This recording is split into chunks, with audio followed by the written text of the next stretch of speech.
Welcome back, everyone. In today's video, I wanted to share with you a project that I've kind of been working on for quite some time, and it is the latest addition to my collection room slash diorama display, and it is an industrial area with a nice landing pad. I've had this on my mind for quite some time. I've been slowly working on it, weathering, figuring out the architecture and engineering to it, which is always, an interesting challenge, but it's here and I'm really happy to finally have it, start putting some figures in it, and yeah, let's take a closer look. So it's currently the newer part of my collection room, so it's on a new shelf that still has a lot of stuff that needs to get added to it. I'm gonna build dioramas and displays and fill this with some figures and other vehicles, hopefully sooner than later, but yeah, I'll get to that. Here you can see my X-Wings from like my previous room tour and display. And basically this section is now the right-hand side of what is a U to this entire world that I'm building. And over here you can see my older Tatooine-esque like sandstone buildings. I've definitely added a lot to that. It used to just be these two levels. I've recently added that. You can see my cantina over there. A few more things that I still need to do over there before it's kind of ready. But I will definitely get to that and share with you. And then this middle section also needs to be completed.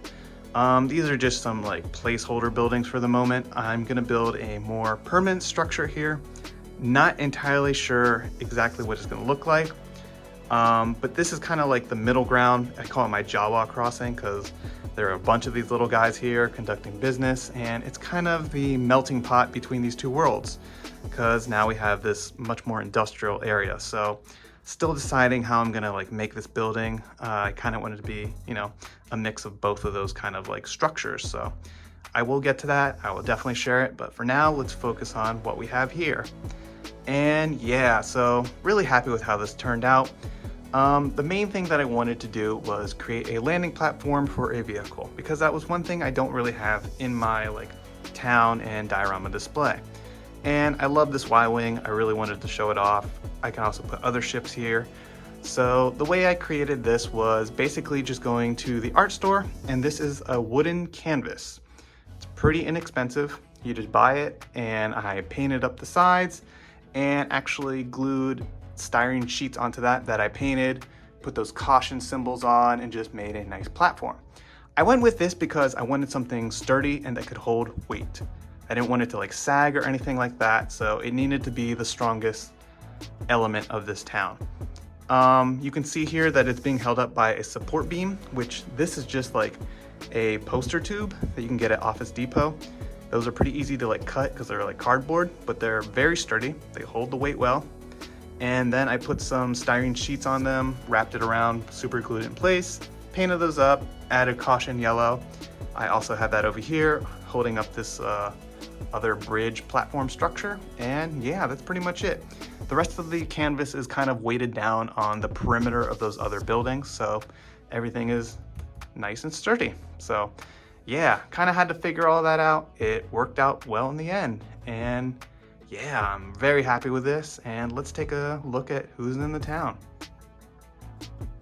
So starting down here, we have Bo-Katan and Casca, a couple other Death Watch, just on guard. Taking a look around, we have some Scarif troopers checking this guy's chain code. Got my Hammerhead custom back there, Cara Dune, Mithril trying to eat some food. I really like this Jawa hanging out. He's just kind of selling stuff. He's a little apart from the Jawa crossing. Got some other figures here. A lot of Imperials. I figured that this Imperial presence in the industrial section made a lot of sense, and I just recently got all these Scarif troopers, so might as well put them somewhere. So for now they're here. Got some vehicles just all hanging out, parked. This Rodian's flying Luke's land speeder. He must have bought it from somebody who bought it from Luke. Got my custom speeder back there, or at least the second one that I made actually. And yeah, moving upward, got some Acid Rain figures. One of them that I put a Ponda Baba head on to make this kind of like Aqualish warrior. To have a little scuffle. Got the Predator back there because I'm a Predator fan. I've always wanted to have him in one of my displays. Got some of my other custom figures. We got Shea Vizsla here. man, I gotta say I love that figure. It's just like the head sculpt is so cool. Such a great sci-fi looking character, so had to have her up here. Naturally, the Mandalorian. Got Morai hanging out because, you know, Ahsoka's gonna be nearby. Some other mercenary type figures, Boba Fett, droids of all sorts. Got my custom Snivians, having possibly a little altercation with Ahsoka. And then just some other figures, so really nice to have this like really cool new setting for all my figures to get displayed in. And yeah, I want to make more of these types of buildings. I really enjoy how they look. It's nice and refreshing to have different environments to put your figures in or take photos in, so very happy with how this turned out. So when I was first envisioning this project, I knew that I wanted a variety of different structures and textures to really fill out this industrial layout. So the first thing I had to kind of decide upon was, okay, what types of materials should these look like? So I opted for the first level to be mostly concrete with some other metal structures to, you know, give it like a variety of different looks. So I went with this like gray concrete buildings, and also, as you can see back here, this kind of like aluminum plated three-sided building, just to like, you know, add some color in here as well, because as you can see, that building is like a nice seafoam type of green color, very industrial looking, with lots of rust and just like greebles and other piping added to it and air vents.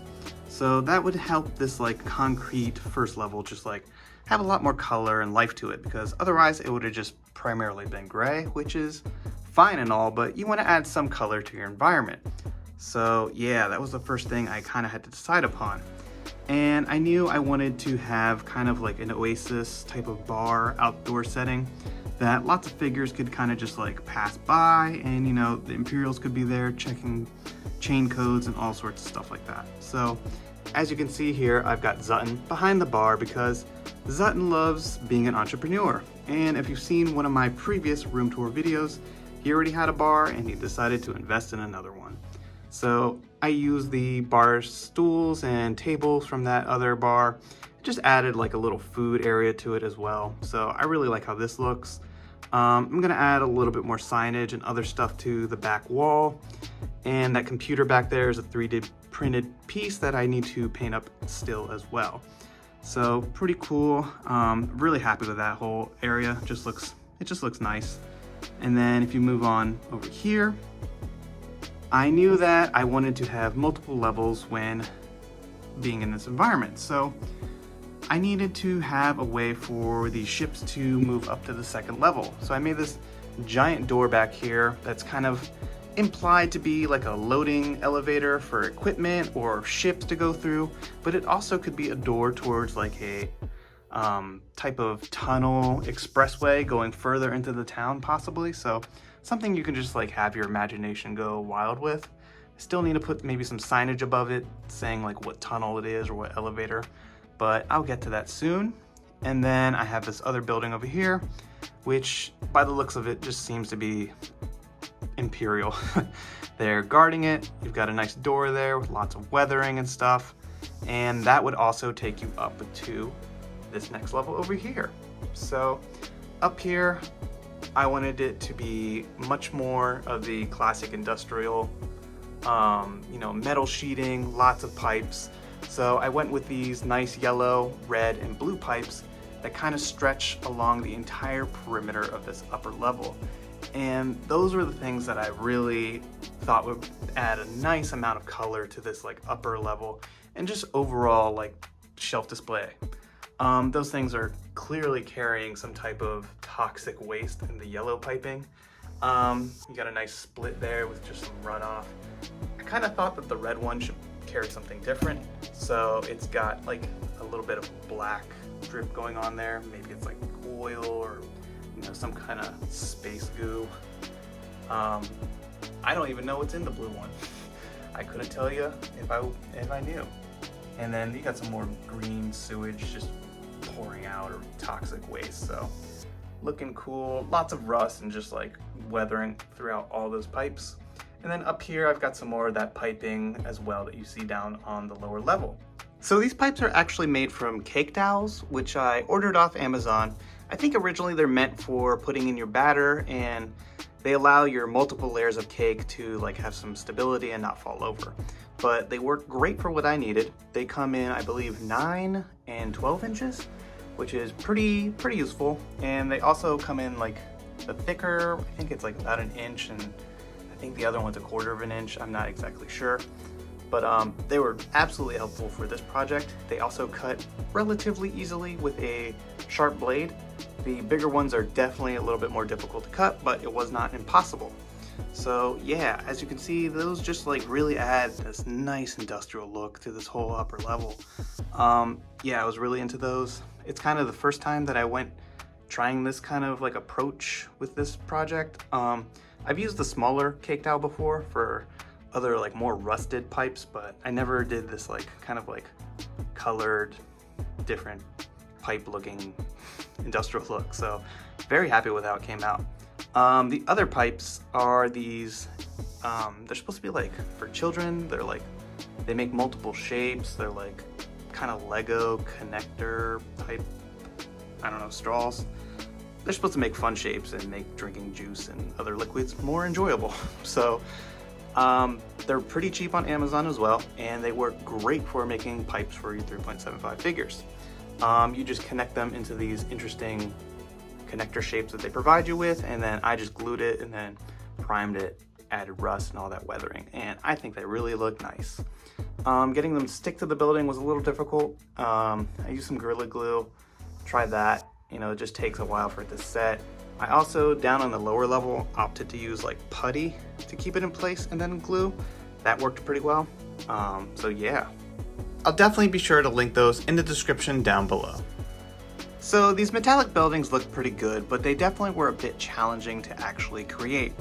The process is pretty much using XPS foam, as I do with most of my Star Wars dioramas and buildings. I created, you know, the building layout and the general structure of it, and then completely covered it with styrene sheets that are cut to size.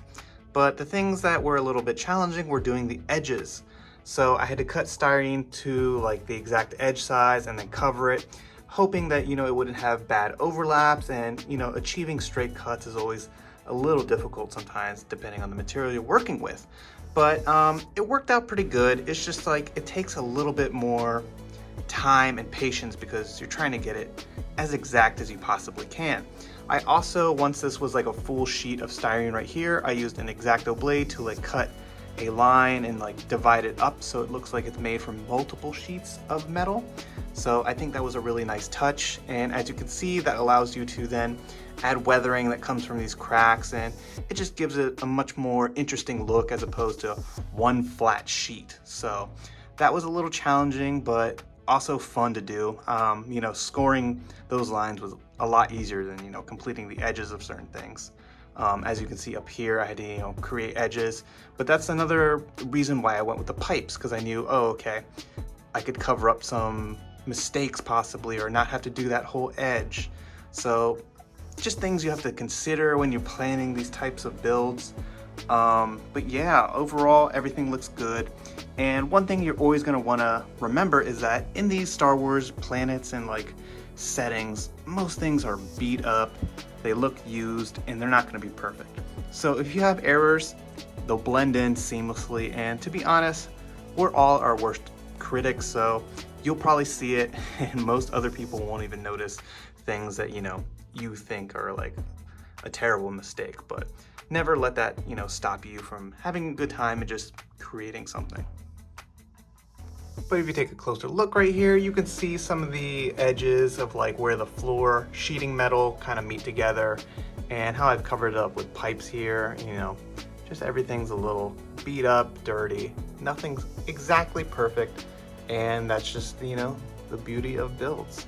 Of course, that was a lot easier on these concrete buildings. These are just simple, like make a structure, do the shape, cover it with a grout.